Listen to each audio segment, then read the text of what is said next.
നമസ്കാരം. ഞാൻ കവിരാജ് അമ്പലപ്പുഴ. എൻ്റെ ആഫ്രിക്കൻ സഞ്ചാരവുമായി ബന്ധപ്പെട്ട 12ാമത്തെ എപ്പിസോഡാണ് ഇത്. 11ാമത്തെ എപ്പിസോഡിൽ, അതായത് കഴിഞ്ഞ എപ്പിസോഡിൽ, നമ്മൾ ഒരു ഒട്ടകപ്പക്ഷി വളർത്ത് കേന്ദ്രത്തിൽ ചെല്ലുകയും അവിടുത്തെ കാഴ്ചകളോടുകൂടിയല്ലോ ഞാൻ ആ എപ്പിസോഡ് അവസാനിച്ചത്. അന്ന് വൈകുന്നേരം ഞങ്ങൾ ഹോട്ടലിൽ പോയി താമസിച്ച് പിറ്റേ ദിവസം രാവിലെ തന്നെ ഞങ്ങൾ കേപ്പ് ടൗണിലേക്ക് യാത്ര പുറപ്പെട്ടു. അതായത് നമ്മൾ ഓൾഷോണിൽ നിന്നും കേപ്പ് ടൗണിലേക്ക് പോകുന്ന വഴിയാണ് ഇത്. ഈ യാത്രക്കിടയിൽ ഞങ്ങളുടെ ഐറ്റിനറി അനുസരിച്ച് ഞങ്ങൾക്ക് പ്രധാനപ്പെട്ട ഒരു സ്ഥലം വിസിറ്റ് ചെയ്യേണ്ടതായിട്ടുണ്ട്. അതായത് ആഫ്രിക്കയിലെ ഏറ്റവും പ്രധാനപ്പെട്ട, സൗത്ത് ആഫ്രിക്കയിലെ തന്നെ ഏറ്റവും പ്രധാനപ്പെട്ട ഒരു വിസിറ്റിംഗ് പോയിൻ്റായ, വിനോദസഞ്ചാരികൾ ഏറ്റവും കണ്ടിരിക്കേണ്ട ഒരു പോയിൻ്റായ ടേബിൾ മൗണ്ടൻ സന്ദർശിക്കേണ്ടതായിട്ടുണ്ട്. പക്ഷേ ഇന്നത്തെ കാലാവസ്ഥ അനുസരിച്ച് അത് ബ്ലോക്ക് ചെയ്തിരിക്കുകയാണ്. പെർമിഷൻ കിട്ടിയിട്ടില്ല. 11 മണി 12 മണി വരെ നമുക്ക് വെയിറ്റ് ചെയ്യാം. പെർമിഷൻ കിട്ടുകയാണെങ്കിൽ നമുക്ക് അവിടെ പോകാം എന്നാണ് ഗൈഡ് ഞങ്ങളെ അറിയിച്ചിട്ടുള്ളത്. ഓൾഷോൺ മുതൽ കേപ്പ് ടൗൺ വരെയുള്ള യാത്രയിൽ മഴ ലഭിക്കുന്നത് ഒരു സാധാരണ അനുഭവമാണ്. പ്രത്യേകിച്ച് ഞങ്ങൾ യാത്ര ചെയ്ത സമയം അവിടുത്തെ മഴക്കാലമായിരുന്നു. നമ്മൾ ഇപ്പോൾ യാത്ര ചെയ്തുകൊണ്ടിരിക്കുന്ന ഈ പ്രവിശ്യയിൽ വലിയൊരു ഭാഗത്ത് മെഡിറ്ററേനിയൻ കാലാവസ്ഥയാണ് അനുഭവപ്പെടുന്നത്. ഇതിൻ്റെ പ്രധാന കാരണങ്ങൾ എന്തെന്ന് ചോദിച്ചാൽ, മെയ് മുതൽ ഓഗസ്റ്റ് വരെയുള്ള മാസങ്ങളിൽ ഇവിടെ തണുപ്പും മഴയും കൂടുതലായിരിക്കും. ഡിസംബർ മുതൽ മാർച്ച് വരെയുള്ള മാസങ്ങളിൽ കാലാവസ്ഥ ചൂടുള്ളതും വരണ്ടതുമായിരിക്കും. കേപ്പ് ടൗൺ ഉൾപ്പെടുന്ന തെക്ക് പടിഞ്ഞാറൻ മേഖലയിൽ ഈ കാലാവസ്ഥാ രീതി വളരെ വ്യക്തമാണ്. ഈ സമയത്ത് അറ്റ്ലാന്റിക് മഹാസമുദ്രത്തിൽ നിന്ന് വരുന്ന തണുത്ത കാറ്റും മഴയും ഉണ്ടാകുന്നു. അതുകൊണ്ടാണ് കേപ്പ് ടൗണിലേക്കുള്ള യാത്രയിൽ നമുക്ക് തുടർച്ചയായി മഴ ലഭിച്ചുകൊണ്ടിരിക്കുന്നത്. ഈ കാലയളവിൽ ഇവിടെ ഉണ്ടാകുന്ന കാലാവസ്ഥാ വ്യതിയാനങ്ങളെക്കുറിച്ചും ജീവിത രീതികളെക്കുറിച്ചും മറ്റും ഞങ്ങളുടെ കൂടെ ഉണ്ടായിരുന്ന ഗൈഡ് ഞങ്ങൾക്ക് കൂടുതലായിട്ട് ഓരോരോ കാര്യങ്ങൾ പറഞ്ഞു തരുന്നുണ്ടായിരുന്നു. ഞങ്ങൾ മഴ ആസ്വദിച്ചുകൊണ്ട് യാത്ര തുടർന്നുകൊണ്ടേയിരുന്നു. ഞങ്ങളുടെ ഈ ബസ്സിനകത്തിരുന്നു കൊണ്ട് എന്ത് യാത്ര കാണാനാണ് ഈ മഴ സമയത്ത്? എങ്കിലും ഹോട്ടലിൽ ഇരിക്കാൻ പറ്റില്ലല്ലോ, നമുക്ക് ലക്ഷ്യസ്ഥാനത്ത് എത്തണ്ടേ. കഴിയുമെങ്കിൽ, അല്ലെങ്കിൽ നമുക്ക് അവസരം കിട്ടുകയാണെങ്കിൽ അതിൻ്റെ ടേബിൾ മൗണ്ടൻ ഒന്ന് സന്ദർശിക്കുകയും ചെയ്യാമല്ലോ. ഏതായാലും ഞങ്ങൾ റൂമിൽ തന്നെ ഇരിക്കാതെ തന്നെ യാത്ര തുടർന്നുകൊണ്ടേയിരുന്നു. കൊച്ചിയിൽ പ്രവർത്തിക്കുന്ന സോമൻസ് ആയിരുന്നല്ലോ ഞങ്ങൾക്ക് ഈ ട്രാവൽ എല്ലാം അറേഞ്ച് തന്നിരുന്നത്. ഞങ്ങൾ ഒരു 40 പേരടങ്ങുന്ന ഒരു ഗ്രൂപ്പ് ആയിരുന്നു ഇത്. യാത്രയിൽ ഉടനീളം സോമൻസിൻ്റെ സാരഥിയായ സോമൻ സാർ അദ്ദേഹത്തിൻ്റെ അനുഭവങ്ങളും മറ്റു കാര്യങ്ങളുമൊക്കെ വിവരിക്കുന്നുണ്ടായിരുന്നു. ഞങ്ങൾക്കതെല്ലാം കേട്ടിരിക്കാം എന്നല്ലാതെ എന്ത് ചെയ്യാം. വെളിയിൽ നമുക്ക് കാലാവസ്ഥ ഉണ്ടാവും, മഴയാണ്, പൂർണ്ണമായിട്ടും മഴയാണ്, ആസ്വദിക്കുക തന്നെ. ഓൾഷോണിൽ നിന്ന് കേപ്പ് ടൗണിലേക്കുള്ള നമ്മുടെ ഈ യാത്രയിൽ തുടർച്ചയായി മഴ ലഭിച്ചതിൻ്റെ പ്രധാന കാരണം, നമ്മൾ വെസ്റ്റേൺ കോപ്പിലെ മഴക്കാലമായ മെയ് ഓഗസ്റ്റ് കാലയളവിലെ ജൂൺ മാസത്തിലായിരുന്നു ഞങ്ങൾ യാത്ര ചെയ്തത്. അതുകൊണ്ടാണ് ഞങ്ങളുടെ ഈ യാത്രയിൽ ഞാൻ ഇപ്പോൾ യാത്ര ചെയ്യുന്നത് മൊസൽ ബേ എന്ന തുറമുഖത്തിൻ്റെ സൈഡിൽ കൂടെയാണ്. ഈ തുറമുഖം ദക്ഷിണാഫ്രിക്കയുടെ പ്രധാന തുറമുഖങ്ങളിൽ ഒന്നാണ്. ഇതിന് മത്സ്യബന്ധനവുമായി ബന്ധപ്പെട്ട പ്രവർത്തനങ്ങളിലും കപ്പലുകൾക്ക് ആവശ്യമായ സേവനങ്ങൾ നൽകുന്നതിനും വലിയ പങ്ക് വഹിക്കുന്നുണ്ട്. കൂടാതെ ഇത് വിനോദസഞ്ചാരികളുടെ ഒരു ആകർഷണ സ്ഥലം കൂടിയാണ്. നമ്മളിപ്പോൾ കണ്ടുകൊണ്ടിരിക്കുന്ന ഈ മൊസൽ ബേ തുറമുഖം ദക്ഷിണാഫ്രിക്കയിലെ ഏറ്റവും ചെറിയ വാണിജ്യ തുറമുഖങ്ങളിൽ ഒന്നാണ്. എങ്കിലും ഇതിന് വലിയ പ്രാധാന്യമുണ്ട്. ഇത് മത്സ്യബന്ധന വ്യവസായത്തിനും പ്രകൃതിവാതക വ്യവസായത്തിനും വലിയ പ്രാധാന്യം തന്നെ നൽകുന്നുണ്ട്. എണ്ണ, പ്രകൃതിവാതക ഉൽപ്പന്നങ്ങൾ എന്നിവ കൈകാര്യം ചെയ്യാനുള്ള 2 ഓഫ്ഷോർ മൂറിംഗ് പോയിന്റുകളും ഉണ്ട് ഈ തുറമുഖത്തിന്. തുറമുഖത്തിന് ഒരു പുരാതന ലൈറ്റ് ഹൗസ് ഉണ്ട്. Cape saint Blaise light house എന്നാണ് അതിൻ്റെ പേര്. 1864 നിർമ്മിച്ച ഈ ലൈറ്റ് ഹൗസ് തുറമുഖത്തെയും പരിസരത്തെയും സംബന്ധിച്ച ഒരു ചരിത്ര സ്മാരകം കൂടിയാണ്. ഈ തുറമുഖത്തിന് ഒരു ടൂറിസ്റ്റ് ആകർഷണം എന്ന നിലയിലും വളരെ പ്രാധാന്യമുണ്ട്. Bartolomeu Dias museum complex, post office tree തുടങ്ങിയ ചരിത്ര പ്രാധാന്യമുള്ള പല സ്ഥലങ്ങളും ഈ തുറമുഖത്തോട് അനുബന്ധിച്ച് തന്നെയാണ് സ്ഥിതി ചെയ്യുന്നത്. നേരത്തെ വിവരിച്ചതുപോലെ മൊസൽ ബേ ടൗൺ ഒരു ചെറിയ തുറമുഖത്തിന് ഉടമയാണ്. മനോഹരമായ ബീച്ചുകൾ ഇതിന് ചുറ്റുപാട്ടുമുണ്ട്.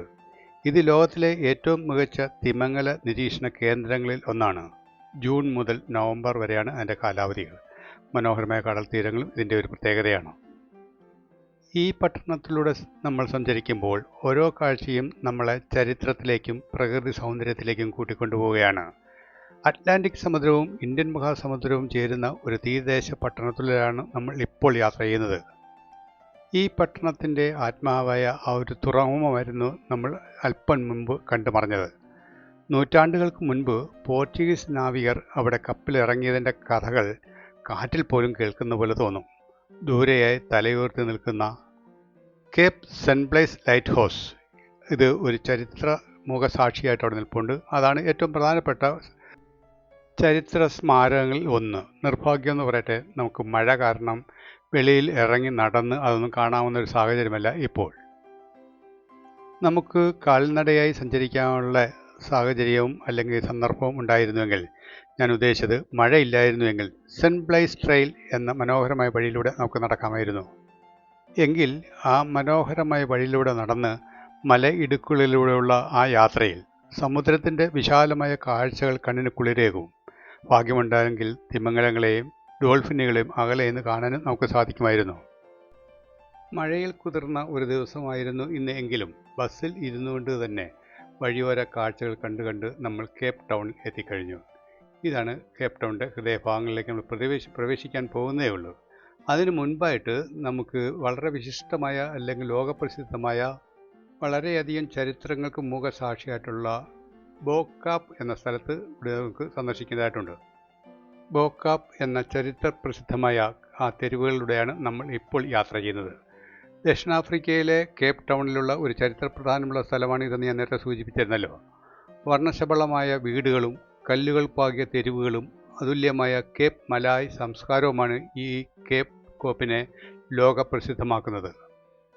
18-ാം നൂറ്റാണ്ടിൽ Dutch east India company Malaysia, Indonesia, Sri Lanka, ആഫ്രിക്കയുടെ വിവിധ ഭാഗങ്ങളിൽ എന്നിവിടങ്ങളിൽ നിന്ന് ചില അടിമകളായി കൊണ്ടുവരുന്ന മുസ്ലിം ജനവിഭാഗങ്ങളുടെ വാസസ്ഥലമായിരുന്നു നമ്മളിപ്പോൾ കണ്ടുകൊണ്ടിരിക്കുന്ന ഈ ബോക്കാപ്പ്. ഈ ജനവിഭാഗം കേപ്പ് മലായ് എന്നറിയപ്പെട്ടിരുന്നു. ഈ വീടുകൾ അവർക്ക് വാടകയ്ക്ക് നൽകിയിരുന്നു. തുടക്കത്തിൽ അടിമത്തം നിർത്തലാക്കിയതിനു ശേഷം അവർക്ക് ഈ വീടുകൾ സ്വന്തമാക്കാൻ സാധിച്ചു. ഈ വീടുകൾക്ക് വെള്ളനിറം മാത്രമേ നൽകാവൂ എന്ന നിയമം അവർക്ക് ഉണ്ടായിരുന്നു എന്ന് പറയപ്പെടുന്നു.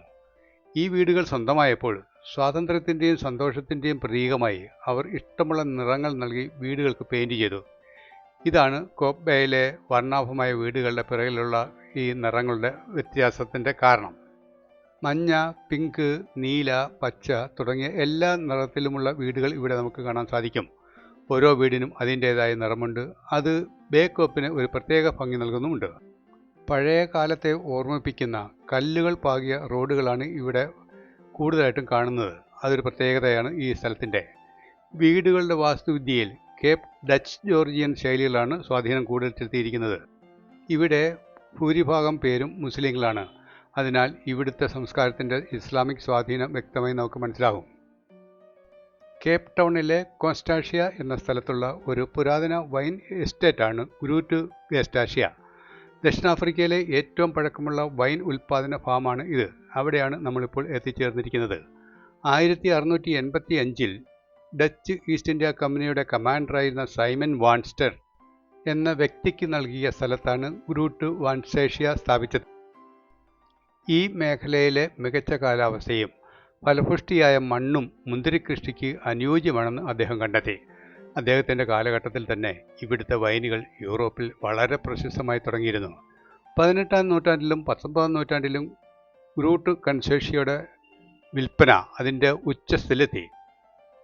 ഇവിടുത്തെ മധുരമുള്ള വൈനുകൾ യൂറോപ്പിലെ രാജകുടുംബങ്ങളുടെയും പ്രമുഖരുടെയും ഇഷ്ടപാനീയമായിരുന്നു. നെപ്പോളിയൻ ബോണാപ്പാർട്ട് സെൻറ്റ് ഹെലീനയിൽ തടവിലായിരുന്നപ്പോൾ പോലും ഗ്രൂട്ട് കോൺസ്റ്റാഷ്യയിൽ നിന്നുള്ള വൈൻ അദ്ദേഹത്തിന് എത്തിച്ചിരുന്നു. ജെയിൻ ഓസ്റ്റൻ, ചാൾസ് ഡിക്കൾസ് തുടങ്ങിയ സാഹിത്യകാരന്മാരുടെ രചനയിലും ഈ വൈനിനെക്കുറിച്ച് വളരെയധികം പ്രതിപാദിച്ചിട്ടുണ്ട്. വളരെ പ്രസിദ്ധിയാർജിച്ച 4 തരം വൈനുകളാണ് ഇവിടെ ഉൽപ്പാദിപ്പിക്കുന്നതും വിൽക്കുന്നതും. ഞങ്ങൾ 40 പേരടങ്ങിയ ഗ്രൂപ്പായിരുന്നുവെങ്കിലും എല്ലാവർക്കും എല്ലാ തരത്തിലുള്ള ഈ 4 സൈസിലുള്ള വൈനുകളുടെയും സാമ്പിളുകൾ ഫ്രീ ആയിട്ട് രുചിക്കാനുള്ള അവസരമുണ്ടായിരുന്നു. അതിനുശേഷം ആവശ്യമുള്ളത് നമുക്ക് തിരഞ്ഞെടുത്ത് അത് വാങ്ങിക്കുകയും ചെയ്യാമായിരുന്നു. ഞങ്ങൾ പലരും അത് വാങ്ങിക്കുകയും ചെയ്തു. കാരണം വളരെ അമൂല്യമായിട്ട് കിട്ടുന്ന, വളരെ അപൂർവമായി കിട്ടുന്ന വൈനുകളാണ് ഇവിടെ മുക്കാലും ഉള്ളത്. 1885-ൽ സർക്കാർ ഈ സ്ഥാപനം ഏറ്റെടുത്തു. പിന്നീട് 1993-ൽ നോൺ പ്രോഫിറ്റ് കമ്പനിയുടെ കീഴിൽ ഇത് പ്രവർത്തനം ആരംഭിച്ചു. കേപ്പ് ടൗണിലെ ഏറ്റവും പ്രശസ്തമായ വിനോദസഞ്ചാര കേന്ദ്രങ്ങളിൽ ഒന്നാണ് ഇത്. പ്രതിവർഷം ഏകദേശം 3 ലക്ഷം സന്ദർശകർ ഇവിടെ സന്ദർശിക്കാറുണ്ട്. ഇവിടുത്തെ മനോർ ഹൗസിൽ ഒരു മ്യൂസിയം പ്രവർത്തിക്കുന്നുണ്ട്. ഗ്രൂട്ട് കോൺസാഷിയുടെയും കേപ്പ് വൈൻ സംസ്കാരത്തിൻ്റെയും ചരിത്രം ഇവിടെ നിന്ന് മനസ്സിലാക്കാം. സമയപരിമിതി കാരണം ഞങ്ങൾ ആ ഭാഗത്തേക്ക് പോയില്ല. കാരണം ഞങ്ങൾക്ക് ഇൻഫർമേഷനും പെർമിഷനും കിട്ടിയിട്ടുണ്ട്. കാലാവസ്ഥ വ്യതിയാനം കൊണ്ട് ടേബിൾ മൗണ്ടനിലേക്കുള്ള പ്രവേശനം പുനരാരംഭിച്ചു എന്ന്. ഞങ്ങൾ അവിടേക്ക് പോകാൻ തയ്യാറെടുക്കുകയാണ്. ആ ടേബിൾ മൗണ്ടൻ്റെ മറ്റു കാഴ്ചകളുമായി അടുത്ത എപ്പിസോഡിൽ വരുന്നവരെ എല്ലാവർക്കും നല്ലത് വരട്ടെ, നന്മ വരട്ടെ.